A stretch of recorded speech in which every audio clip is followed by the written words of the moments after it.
فقہ حنفی جو فقہ حنفی بظاہر حدیث کے خلاف کیوں لگتا ہے؟ اعتراضات سب سے زیادہ کیوں ہوتے ہیں حنفیوں پہ؟ یہ پرانا مسئلہ ہے. امام ابو حنیفہ رحمہ اللہ تعالیٰ سے جو لوگ ملے نہیں تھے نا، وہ امام حنیفہ پہ اعتراضات کرتے تھے کہ یہ حدیث کے خلاف ہے، لیکن جو ملتے تھے تو ان کو تسلی ہو جاتی تھی. دیکھو اصول میں کچھ اختلافات ہوتے ہیں. کچھ فقہا کا اصول ہے ظاہر حدیث کو لینا. ہمارے ہاں جو اہل حدیث مسلک ہے ان کا بھی یہی اصول ہے. تبھی فقہ جو اہل حدیث اور فقہ حنبلی، تقریباً سعودی عرب میں فقہ حنبلی ہے نا، تو اہل حدیث اور فقہ حنبلی قریب قریب ہے. وجہ کیا ہے کہ امام احمد بن حنبل کی رائے تھی حدیث کے ظاہر کو لے لینا، جبکہ فقہ حنفی میں حدیث کے ظاہر کو نہیں لیا جاتا. انہوں نے پوری ترتیب رکھی ہوئی ہے کہ پہلے حدیث متواتر اور قرآن ہوگا. اگر جو حدیث متواتر نہیں ہے صحیح ہے لیکن متواتر نہیں ہے تو وہ اگر متواتر کے خلاف ہوگی تو اس حدیث کی تعویل کی جائے گی. تو اس لیے ایسا لگتا ہے. میں ایک مثال دے دیتا ہوں. حدیث میں آتا ہے نا، کئی بار یہ بیان میں نے مثال دی ہے، دوبارہ آسان مثال ہے اس لیے سمجھانا آسان ہوتا ہے. حدیث میں آتا ہے کہ نبی صلی اللہ علیہ وسلم نے ایک گواہ پر بھی فیصلہ کیا ہے. ایک میں آسان مثال سمجھا دی. میں نے دعویٰ کیا کہ انہوں نے میرے 1,00,000 روپے لیے تھے، مجھے واپس نہیں کیے. صحیح ہے نا؟ یہ کہہ رہے میں نے لیے ہی نہیں 1,00,000 روپے، تو میں مدعی ہوں، میں دعویٰ کر رہا ہوں کہ انہوں نے 1,00,000 روپے لیے ہیں. اب شریعت میں کیا ہے؟ میرے ذمے ہیں 2 گواہ. میں 2 گواہ پیش کروں گا. بھائی 2 گواہ گواہی دے رہے ہیں کہ انہوں نے مجھ سے 1,00,000 روپے لیے ہیں. سمجھ میں آ رہی ہے بات؟ یہ کیا کہیں گے؟ میں گواہ پیش کر دوں تو کورٹ میرے حق میں فیصلہ کر دے گی. اگر میں گواہ نہ پیش کروں تو پھر شریعت ان سے کہتی ہے قسم اٹھائیں کہ مجھے یاد نہیں ہے کہ میں نے مفتی صاحب سے 1,00,000 روپے لیے. پھر قسم یہ اٹھائیں گے. یہ مسئلہ ہے شریعت کا. اب امام احمد ابن حنبل اور امام شافعی رحمہ اللہ تعالیٰ کہتے ہیں کہ اگر میں 2 گواہ نہیں پیش کر سکا تو میں 1 گواہ پیش کر دوں اور قسم بھی اٹھا لوں تو وہ میری جو قسم ہوگی وہ گواہ کے قائم مقام ہو جائے گی. یعنی 2 گواہ پیش کرنا ضروری نہیں ہے، بلکہ میں 1 گواہ پیش کروں کہ انہوں نے مجھ سے 1,00,000 روپے لیے ہیں، اور میں دوسرے گواہ کے طور پہ قسم اٹھا لوں کہ خدا کی قسم اٹھا کے کہتا ہوں انہوں نے 1,00,000 روپے لیے ہیں. تو یہ ایک قسم ایک گواہ کا آلٹرنیٹ ہو جائے گی، تو مجھے پھر دوسرا گواہ پیش کرنے کی ضرورت نہیں ہے. امام ابو حنیفہ یا فقہ حنفی یہ کہتا ہے کہ نہیں، 2 گواہ ہی پیش کرنے ہیں. اگر میں نے 2 گواہ پیش کر دیے تو میرے حق میں فیصلہ ہوگا. 2 گواہ پیش نہیں کیے تو 1 گواہ پہ فیصلہ نہیں ہو سکتا. اب یہاں حدیث فقہ حنفی کے خلاف جا رہی ہے بظاہر. امام احمد بن حنبل اور امام شافعی دلیل دیتے ہیں، بھائی صحیح ہے، بخاری کی حدیث ہے کہ ایک صحابی نے کسی دوسرے صحابی کے خلاف فیصلہ کیا تو آپ صلی اللہ علیہ وسلم نے قضا بیمین و شاہدن، 1 گواہ اور 1 قسم پہ فیصلہ مدعی کے حق میں سنا دیا. آپ نے جس نے دعویٰ کیا تھا نا، اس نے 1 گواہ پیش کیا اور قسم اٹھا لی. تو آپ صلی اللہ علیہ وسلم نے جس نے دعویٰ کیا تھا اس کے حق میں فیصلہ کر دیا. تو کہتے ہیں اگر 2 گواہ ضروری ہوتے تو نبی ان سے قسم نہ اٹھواتے. اب جو عام لوگ ہوتے ہیں جب یہ حدیث سنتے ہیں، دیکھو کہتے ہیں یار امام حنیفہ کو تو بخاری کی حدیثوں کا نہیں پتا تھا، مسلم کی حدیثوں کا نہیں پتا تھا، ان تک حدیث پہنچی نہیں تھی، یا یہ تو سارے فقہ حنفی جو ہے حدیثوں کے خلاف ہے. بھائی جب آپ ڈیپ میں جاؤ گے تو آپ کو پتا چلے گا کہ امام حنیفہ نے اس حدیث کی تعویل کی ہے. وجہ کیا ہے کہ قرآن کے بظاہر خلاف ہے یہ حدیث حقیقت میں خلاف نہیں ہوتی، بظاہر خلاف لگتی ہے ہمیں دیکھنے میں. قرآن کہتا ہے وَاسْتَشْهِدُوا شَهِيدَيْنِ مِن رِجَالِكُمْ. جب بھی معاملات ہوں گے، سب سے جو طویل ترین آیت ہے نا قرآن کی سورہ بقرہ کی، اس میں اللہ نے پورا معاملات کا حساب کتاب بتایا کہ جب بھی معاملات کیا کرو، پیسوں کا لین دین کیا کرو، 2 بندوں کو گواہ بناؤ، 2 آدمیوں کو. اور قرآن کہہ رہا ہے فَإِن لَمْ يَكُونَا رَجُلَيْنِ فَرَجُلٌ وَامْرَأَتَانِ مِمَّن تَرْضَوْنَ مِنَ الشُّهَدَاءِ. تو پھر اگر 2 مرد نہیں ہے تو 1 مرد اور 2 عورتیں ہونی چاہیے. 2 عورتیں اس لیے کہ ایک بھول جائے تو دوسری یاد دلا دے، کیونکہ اس میں بھول کا عنصر زیادہ ہے. تو امام حنیفہ کہتے ہیں کہ اگر 1 گواہ کافی ہے تو پھر قرآن کی آیت کا مطلب کیا بنے گا؟ تو قرآن تو بتا رہا ہے کہ معاملات میں 2 گواہ، 2 اس لیے بنائے گئے کہ 2 کی گواہی قبول ہوگی، 2 سے کم کی قبول نہیں ہوگی. اور یہ جو حدیث میں آتا ہے قضا بیمین و شاہدین، کہ آپ صلی اللہ علیہ وسلم نے مدعی سے 1 گواہ اور 1 قسم پہ فیصلہ کر دیا، تو یہ ایک جزوی واقعہ ہے. تعویل جزوی واقعے کی جاتی ہے، نہ یہ کہ اس قرآن کی آیت کی جو ایک کلیہ بیان کیا ہے قرآن مجید میں. تو اب اس جزوی واقعے کی تعویلات مختلف کی گئی ہیں کہ یہ ایسا کیوں نبی نے فیصلہ کیا. اس کی سب سے بہتر تعویل یہ ہے کہ بھائی 2 گواہوں پر فیصلہ کرنا یہ اس کا حق ہے جس کے خلاف دعویٰ کیا گیا ہے. وہ یہ کہہ سکتا ہے بھائی 2 گواہ لے کر آؤ، نہیں ہے تو میں نہیں مانتا. لیکن اگر جس کے خلاف فیصلہ ہوا ہے وہ اس پہ راضی ہو جائے تو پھر وہ 1 گواہ پہ راضی ہے نا. میں اس کی مثال دیتا ہوں. میں نے دعویٰ کیا انہوں نے 1,00,000 روپے لیے مجھ سے، یہ کہہ رہے ہیں میں نے نہیں لیے. کوئی ثالث آیا ہمارے درمیان فیصلہ کرنے کے لیے. بعض دفعہ یہ ہوتا ہے کہ یہ کہہ دیتے ہیں کہ بھائی تم گواہ نہیں، تم مفتی صاحب صرف قسم اٹھا لو، میں دستبردار ہو جاؤں گا. تو ایسے موقع پہ صرف گواہ نہیں، قسم پہ بھی فیصلہ کر دیا جاتا ہے، کیونکہ مخالف پارٹی کو اعتراض نہیں ہوتا. تو ہم یہ کہتے ہیں کہ نبی نے جب یہ فیصلہ کیا کہ 1 گواہ اور 1 قسم اٹھا لی تو مدعا علیہ خاموش رہا جس کے خلاف دعوت تھا، گویا اس نے اس قسم کو ایکسپٹ کر لیا کہ چلو ایک گواہ ہے تو دوسرا گواہ نہیں، قسم. تو ایک جزوی واقعہ ہے جس میں جس کے خلاف دعویٰ کیا گیا تھا وہ اپنا حق چھوڑنے پر راضی ہو گیا. تو یہ تو ایک جزوی واقعہ ہے، یہ قاعدہ کلیہ نہیں ہے. قاعدہ یہی ہے کہ رائٹ ہے کہ وہ کہہ سکتا ہے میں دوسری قسم پہ راضی نہیں ہوں، گواہ لایا جائے. سمجھ رہے ہیں؟ علامہ ابن قیم رحمہ اللہ تعالی نے تھوڑا سا یہاں احناف پہ طنز بھی کیا ہے. ان کی کتاب ہے اعلام الموقعین، بڑی زبردست کتاب ہے، فتوے میں پڑھی جاتی ہے جو مفتی بن رہے ہوتے ہیں نا. اس میں انہوں نے لکھا ہے کہ جب نبی نے ایک گواہ پہ فیصلہ کر دیا اور ایک قسم پہ، تو کسی حنفی مفتی کے لیے جائز نہیں ہے کہ وہ ابو حنیفہ کی اندھی تقلید کرے اور کہے کہ نہیں دو گواہ ضروری ہے. تو علامہ ظفر احمد عثمانی نے اعلام سنن میں اس کا جواب لکھا کہ ابن قیم رحمہ اللہ کے احترام کے ساتھ کہ پھر ہم بھی آپ سے ہی مطالبہ کر سکتے ہیں، ہم بھی یہ طرز اختیار کر سکتے ہیں کہ جب قرآن نے فیصلہ کر دیا کہ دو مرد ہونا ضروری ہے تو کسی مفتی کے لیے جائز نہیں ہے کہ وہ ایک گواہ اور ایک قسم پہ فیصلہ کرے. تو یہ تو اسٹائل ہمارا بھی ہو سکتا ہے. تو اس لیے آپ ڈیپ میں جائیں گے نا تو ہر ایک کے پاس دلیل. امام شافعی بھی دلیل کو فالو کر رہے ہیں، امام احمد بھی دلیل کو فالو کر رہے ہیں، امام حنیفہ بھی دلیل کو فالو کر رہے ہیں، لیکن ہر شخص کے اصول دوسرے سے کیا ہیں؟ مختلف ہیں. نیت سب کی ایک ہی ہے. تو اس لیے جو صاحب علم ہوتے ہیں ان کو پتا ہوتا ہے کہ بھائی سب نے اب امام احمد نے قرآن کی اس آیت میں تعویل کر دی ہوگی، یقیناً کی ہوگی، تبھی تو اس حدیث کو لیا ہے. پھر احناف نے اس کا بہت اہتمام کیا کہ خلفائے راشدین کے فیصلوں کو مانا جائے. تو خلفائے راشدین میں ہمیں اس کی مثال نہیں ملتی ہے کہ ایک گواہ پہ کبھی فیصلہ ہوا ہو. تو خلفائے راشدین کے دور میں تو اسلام اسٹیبل ہوا ہے نا پراپر وے میں، تو اس میں ہمیں یہی ملتا ہے کہ کبھی ایسا نہیں ہوا کہ ایک گواہ پہ فیصلہ کیا ہو. ایک اور آسان مثال دے دیتا ہوں میں. حدیث میں آتا ہے کہ المتبایعان بالخیار ما لم یتفرقا، دو خرید و فروخت کرنے والے جب تک ایک دوسرے سے جدا نہ ہو جائیں ان میں سے ہر ایک کو رائٹ ہے کہ وہ چیز خریدی بھی واپس کر سکتے ہیں. سمجھ میں آ رہی ہے بات؟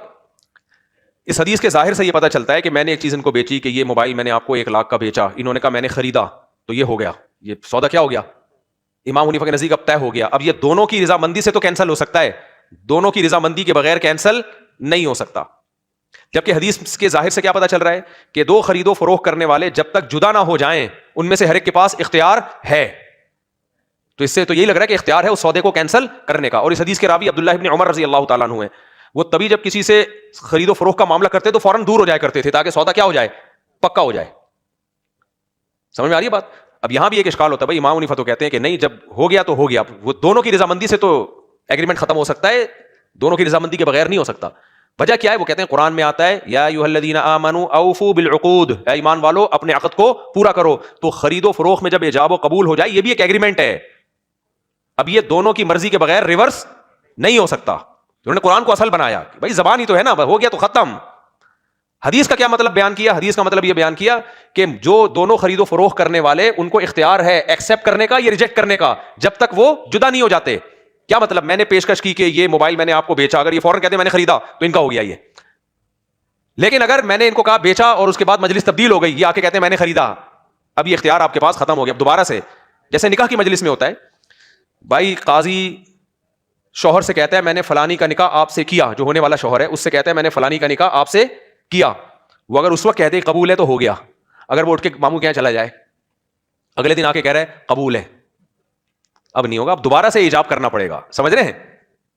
تو اس کے پاس یہ رائٹ ہے. تو یہ کہتے ہیں نکاح پہ بھی اپلائی ہوتا ہے یہ اصول، خرید و فروخت پہ بھی اپلائی ہوتا ہے، ہر طرح کے معاہدوں پر، کہ آپ کی طرف سے جب کسی کو آفر ہوئی ہو تو اس آفر کو اسی مجلس میں وہ قبول کرے گا تو وہ مانی جائے گی. مجلس چینج ہو جائے گی تو وہ پھر نئے سرے سے دوبارہ آفر کرنی پڑے گی. سمجھ رہے ہیں؟ تو اگرچہ ظاہر کے خلاف ہے لیکن یہ بلا وجہ انہوں نے حدیث کی تعویل نہیں کی ہے. انہوں نے کہا بھائی عقود جو ہے نا، عقد ایگریمنٹ، تو یہ تو پورا کرنا ہے. اور خرید و فروخت کے معاملات میں امام حنیفہ ہی کے اصول اس وقت پوری دنیا میں رائج ہیں، بینکنگ میں بھی ہر جگہ. وجہ اس کی ہے کہ وہ اتنی مشکل میں پڑ جائیں گے نا اگر مجلس ختم. امام مالک کا بھی یہی رائے ہے جو امام حنیفہ کی ہے، وہ بھی یہ کہتے ہیں کہ فوری طور پہ اختیار یعنی اختیار سلب ہو جائے گا، جب ہو گئی ایگریمنٹ تو ختم، اب اس کو چینج نہیں کیا جا سکتا. وہ بھی حدیث میں تعویل کرتے ہیں. اور آج کے دور میں تو ممکن ہی نہیں ہے اس پر عمل کرنا نا، اس میں آپ کو کرنا پڑے گا کیونکہ خرید و فروخت میں جو شافعی علماء ہیں نا وہ بھی فقہ حنفی کو فالو کر رہے ہیں. حتیٰ کہ عرب علماء بھی جو بینکنگ کا نظام ہے وہ فقہ حنفی کو، حضرت مفتی تقی صاحب نے فرمایا کہ بینکنگ میں خرید و فروخت کے مسائل میں 90% فقہ حنفی ہی کو فالو کیا جا رہا ہے، یعنی چاہے وہ شافعی ہوں چاہے وہ حنبلی ہوں. تو یہ جو امام حنیفہ سے بدگمانی ہوتی ہے نا، یہ علم کی کمی کی وجہ سے ہوتی ہے. تو اس لیے ایک اصول یاد رکھو، چاروں ائمہ برحق ہیں، سب کے پاس دلائل ہیں، فالو ایک کو کرو اور ادھر ادھر سے کسی کی دلیل سن کے ایک دم بدگمان مت ہو جایا کرو. سب نے جو جس کو بہتر سمجھا، اصول ہیں، ضابطے. امام شافعی کی نظر میں وہ کہتے ہیں کہ خبر واحد ہو یا خبر متواتر ہو، اس کی ویلیو وہ ایک ہی جیسی دیتے ہیں. اس کو سمجھتے ہو کہ نہیں سمجھتے؟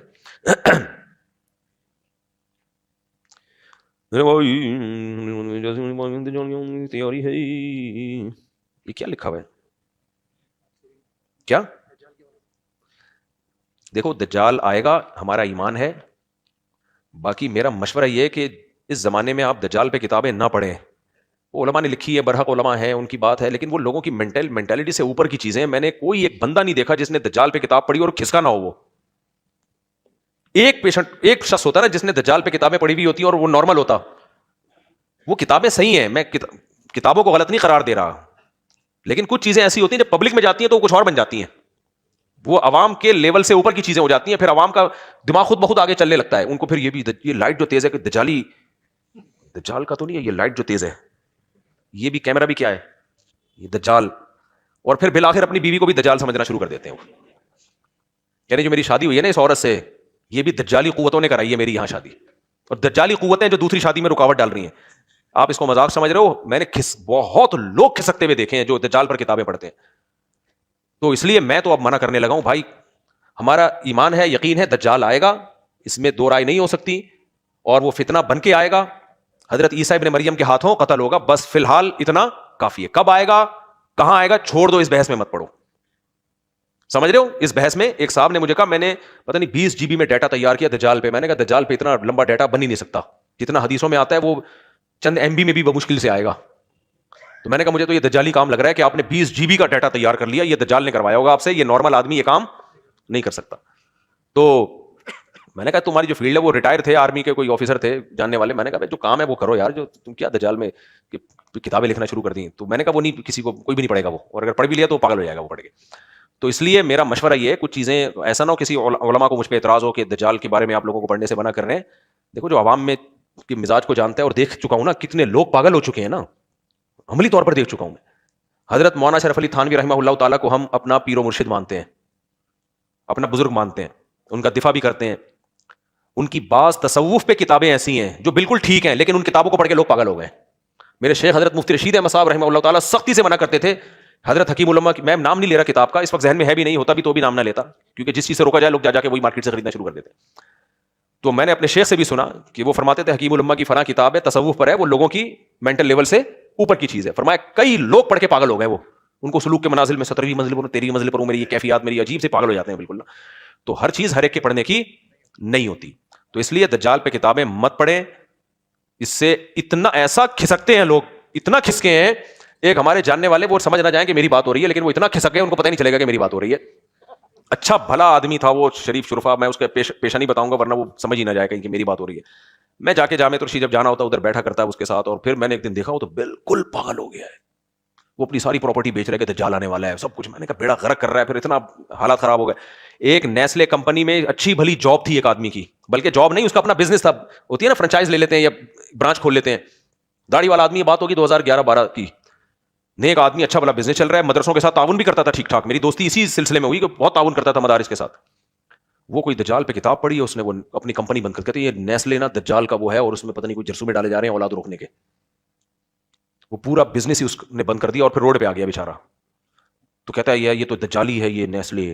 میں نے کہا نیسلے کا دجال سے کمپنی ہے، بس اتنا ہے یہ، ٹھیک ہے نا. جیسے ملٹی نیشنل کمپنیاں ہوتی ہیں بہت ساری، اس کا دجال سے کوئی دور دور کا تعلق. آپ اس کمپنی پہ اعتراض کر لو کہ اس کی قیمت زیادہ ہے، یا آپ کے خیال میں وہ پانی صحت مند نہیں ہے.